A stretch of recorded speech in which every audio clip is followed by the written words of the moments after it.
दोस्तों, जिसने भी कहा है बड़ा खूब कहा है, समय बड़ा बलवान होता है। आज जब भी ईवीएम पर सवाल पूछो तो बीजेपी वाले इतने एग्रेसिव हो जाते हैं, इतने आक्रामक हो जाते हैं जैसे उनसे सवाल पूछ लिए हों। चुनाव आयोग जवाब देगा बाद में, लेकिन उससे पहले बीजेपी के प्रवक्ता जवाब देना शुरू कर देते हैं।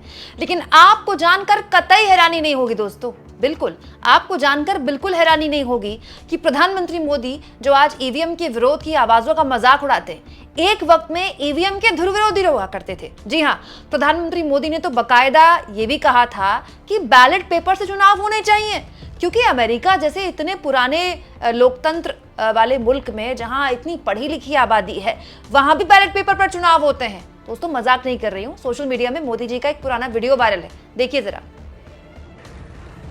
हमारा देश गरीब है, लोग अनपढ़ है, लोगों को कुछ आता नहीं है। भाइयों बहनों, अरे दुनिया के पढ़े लिखे देश भी जब चुनाव होता है ना, तो बैलेट पेपर पर नाम पढ़ करके फिर थप्पा मारते हैं। आज भी अमेरिका में भी।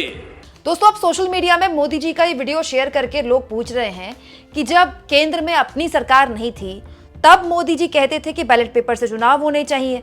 अब केंद्र में उनकी सरकार है, खुद मोदी जी प्रधानमंत्री हैं, तो जो बैलेट पेपर की वकालत करते हैं, बैलेट पेपर को वापस से लागू करने की बात करते हैं, उनका मोदी जी मजाक उड़ाते हैं। और एक दो बार नहीं उड़ाते हैं, कई बार उड़ा चुके हैं। आपको याद होगा दोस्तों, लोकसभा चुनाव के दौरान भी मोदी जी बार बार कह रहे थे कि देखिए अब ये लोग हारने वाले हैं चुनाव, तो ये लोग मशीन को दोष देंगे। इसके बाद लगातार इस तरह की बात मोदी जी अपनी चुनावी रैलियों में बोलते रहे हैं। लेकिन ये मोदी जी ही हैं दोस्तों जो कह रहे हैं कि अमेरिका जैसे पुराने मुल्क, जहां पर इतना पुराना लोकतंत्र है, जहां इतने पढ़े लिखे लोग हैं, वहां भी बैलेट पेपर से चुनाव होते हैं।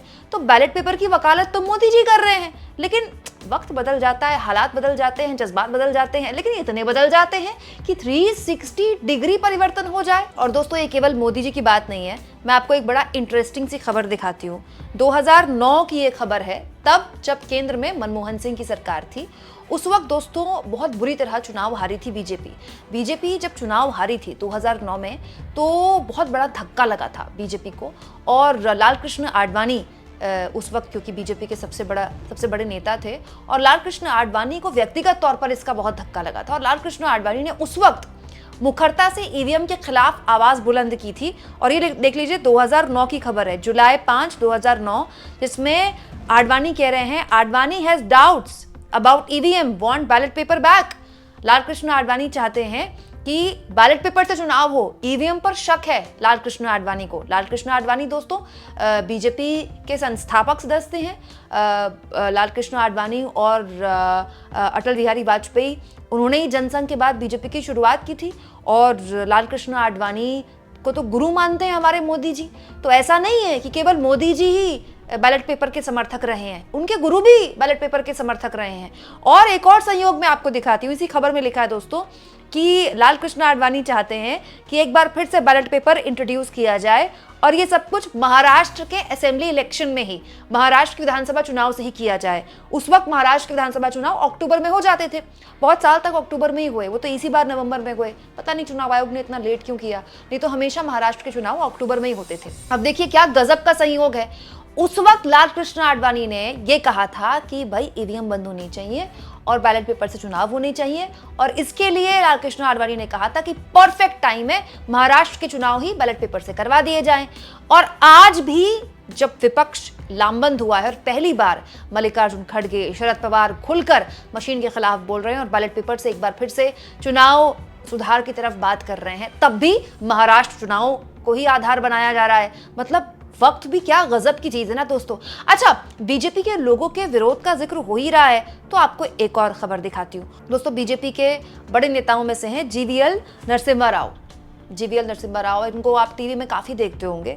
इन्होंने बकायदा एक किताब लिखी है जी, इन्होंने किताब लिखी है ईवीएम के खिलाफ, डेमोक्रेसी एट रिस्क, कैसे लोकतंत्र खतरे में है, can we trust our electronic voting machine, क्या हम अपनी ईवीएम मशीन पर भरोसा कर सकते हैं। ये बीजेपी के नेता ने लिखी है, जो अभी भी बीजेपी के नेता हैं, आज भी बीजेपी के नेता हैं। और दोस्तों, मैं कोई ऐसी उड़ती बात नहीं कर रही, आप अमेजोन में जाइए, आप अमेजोन में टाइप कीजिए democracy at risk, can we trust our electronic voting machine.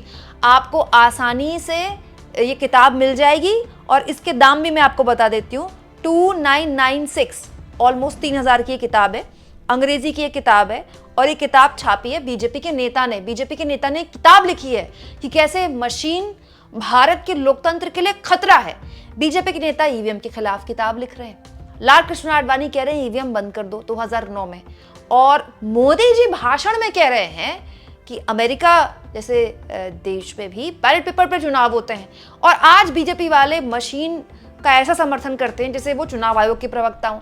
अजीब बात यह है दोस्तों कि अगर किसी विपक्षी दल को ये लगता है कि बैलेट पेपर की वापसी होनी चाहिए, तो बीजेपी के प्रवक्ता ये कह सकते हैं कि भाई विपक्षी दल जाने, चुनाव आयोग जाने, हम क्यों पार्टी बने।